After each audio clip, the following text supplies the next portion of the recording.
What's up, all? It is Supercar Tournaments. Welcome to another Matchbox feature. Today we have a case highlights video instead of a case unboxing. You are looking at the highlights, in my opinion, of Matchbox 2025 Mix 7. Of course, you have the Super Chase, and then behind it, the 4 new models. This was actually pretty delayed. Mix 7 was unveiled a while ago. We are seeing Mix 9 and 10 here in the United States currently, but for whatever reason, this never showed up at retail and hobby dealers until 1 or 2 weeks ago. We are in the middle of September. It showed up. I found these at Dollar Tree, pulled the new models, was lucky enough to find the Super Chase. So we're going to look at all those on the turntable today, talk about them, and do a quick feature here for Mix 7. So we have a little bit of a variety here. We have the very cool BMW 7 Series, a classic Chevelle wagon, and 2 EV SUVs.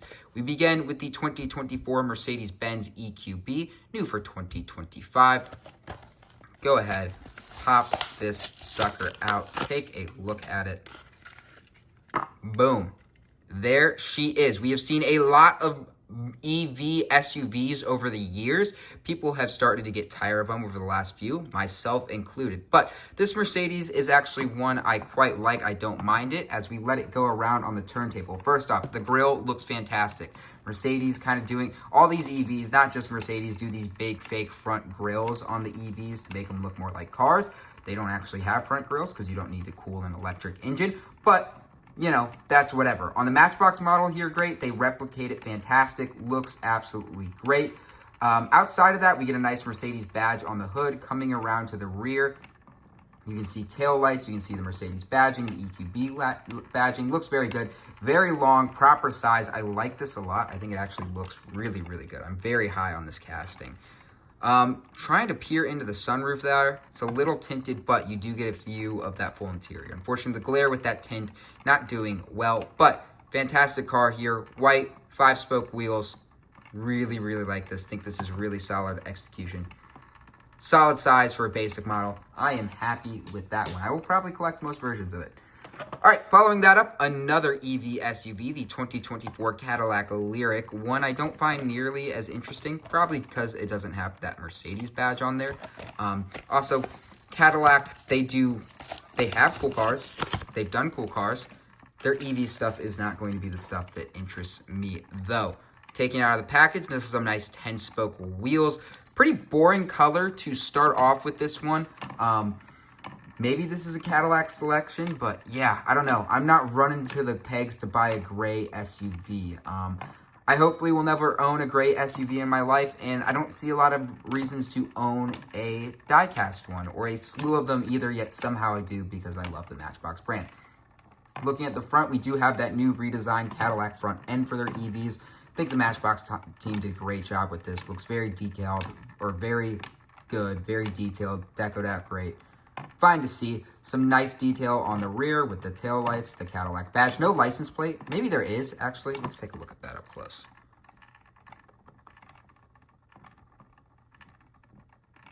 I think it says Cadillac on it in silver, but because the car is gray, you can't tell. So, another reason not to love that color. I think they could probably do some more, fun stuff with this. I'm not very familiar with Cadillac's SKU catalog. I don't know if you can get this in other colors, but if you get it in like a gold or something like that, I think it would look fantastic. So, not in love with this one. It's not, the greatest thing in the world. You can see the full interior there, but yeah. Where the EQB, I think, at least looks interesting with the grille, and I think is a good size. The Lyriq is a little more generic and not from a brand I care about as much. Now, let's talk about the cars we are really here for, the really exciting stuff. Oh, technical difficulties. I just almost destroyed my turntable. The 1966 Chevelle wagon. This is one people are going to be looking for hard, if I had to guess. This is a classic Matchbox choice. There have been some fantastic wagons over the year that they've done. They do fantastic classic stuff, and this is what made the brand great so much in the golden era in the early 2000s, was cars like these, and glad to see they are returning to it here. Things you love to see, chrome base, so when you look at that car, chrome front bumper, chrome rear bumper, elevates the details so much. Comes in a fantastic starting color here. I don't know if you would call this yellow or cream or kind of a combination between the two. But oh my gosh, it looks fantastic. Tri-spoke wheels with the chrome grille on this one. So good. The other thing, the length is absolutely fantastic. The car is so long. It looks really good. It looks like a proper size. Love to see that. You get trim on the windows, really elevating the detail here. I mean, you get full tampo passes on all sides. You get trim on the windows and the door handles. You get, on both sides, the rear, you get the Chevrolet badging and emblem and tail lights. And then I guess the front technically doesn't have a pass, but because you get that VUM front grille, that chrome front grille, you don't notice because it looks right. It looks good. This car is so good. Let's see if I can't get these side by side with the Mercedes here, just to show you how long this casting is too, because it really is a proper size. So yeah, there it is side by side with Mercedes. You can see a good amount longer there, and just really well done from the Matchbox team. This is an instant classic, one of the best basics they've done in a long time. Moving right along to the car I'm most excited for, that is the 2024 BMW 7 Series. The big, massive sedan. Truly a car I never really thought we would saw from the Matchbox or Hot Wheels team. You know, the 7 Series, not the most popular BMW or sedan BMW by that matter. The 3 Series, the 4 Series, the 5 Series here in the United States, that's what people drive if you get a BMW sedan. If you need something bigger with more space, you get one of the SUVs. This is only owned by millionaires and billionaires who have their chauffeurs drive them around wherever they want. You don't see many 7 Series at all in the US. So very exciting to get this diecast model. I'm really excited for it. Looks beautiful on the card art here. Fantastic. And as we've mentioned many times this video, new for 2025. Pulling it out, it debuts in this beautiful maroon. Look at that BMW grille. Matchbox is just so good at front grills. The Hot Wheels quality control on basics is not good. The Matchbox quality control on basics, fantastic. Their tampos always look incredible. Nice 10 spokes here. And on the rear, you can see BMW badging, license plate, and tail lights as we let it go around on the turntable. This thing is so cool. So cool. It sits right. It looks right.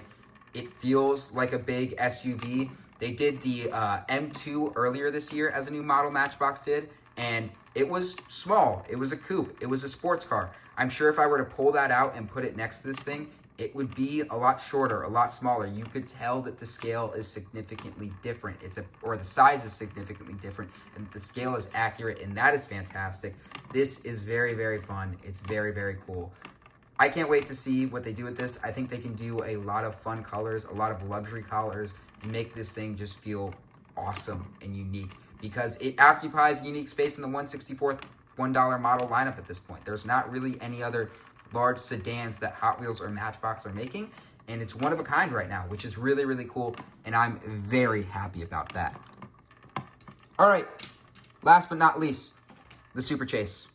The 2021 Cadillac CT5V. I really like this casting. See there, Matchbox Super Chase coming in orange and black. This has been the new Super Chase trend, has been Matchbox colors. We saw the 4Runner in orange and black earlier this year. We also saw the Audi R8 sport it. The Opel Kadett sported it as well. I believe those are all the Super Chases for this year. I've kind of lost track. I don't care a ton about the Matchbox Super Chases. They're fun to find, but you know, they haven't all been the most unique or the most fun. I think this orange and black attempt for 2015 has been interesting. I think it's been cool. I like it here. I like the orange with the blacked out wheels. I think that looks really good, especially on a sports car like this. You see there, big Cadillac front grille. Again, talking about the Matchbox grills. How good does that look? Blacked out wheels, like I mentioned, look great. Super Chase logo on the rear quarter panel there. And then a Super Chase license plate. So, Super Chases, like I've said, been hit or miss for me. I like what they've done this year. They've built like a theme. The fact that it's the brand colors is good. I have found the ones in the moving parts series to be more exciting because they are more premium. They take more chances. They do more interesting things with those. But this orange and black theme is solid. It's better than what they initially were in the main line. The first Corvette C8 and Ford Bronco and like the red, white, and blue were kind of, they didn't look great. They didn't feel like Matchbox cars. They've had some hits and misses since then, but these orange and black ones I think are half decent. I don't think they're incredible. I don't think they're the best thing ever, but I think it's a solid theme for their Super Chase, doing it in the brand colors, giving them the Super Chase, logo, giving them the blacked out wheels. I like this theme. If it sticks around, I won't be mad for Super Chases. I think there's room for improvement, but it certainly can be a lot worse. It's been a lot worse, and this is fine. So, anyways, looking at the new models themselves, some of these are very exciting. Some of these are not very exciting. Of course, the Wagon in the 7 Series, I think, are the standouts. The EQB and the Lyric are solid. I don't know if I'll buy every version of them, but if they are in desirable colors, I certainly will. The 7 Series and the Chevrolet are going to be must-haves. The Chevelle Wagon is going to be a must-have. I think that's the highlight of the show. They went crazy with it. They went nuts with it. Fantastic job from the Matchbox team. Anyways, that's all for now. Please make sure to like, comment, and subscribe. Let me know what you think of this mix, and I will see you all later. Peace.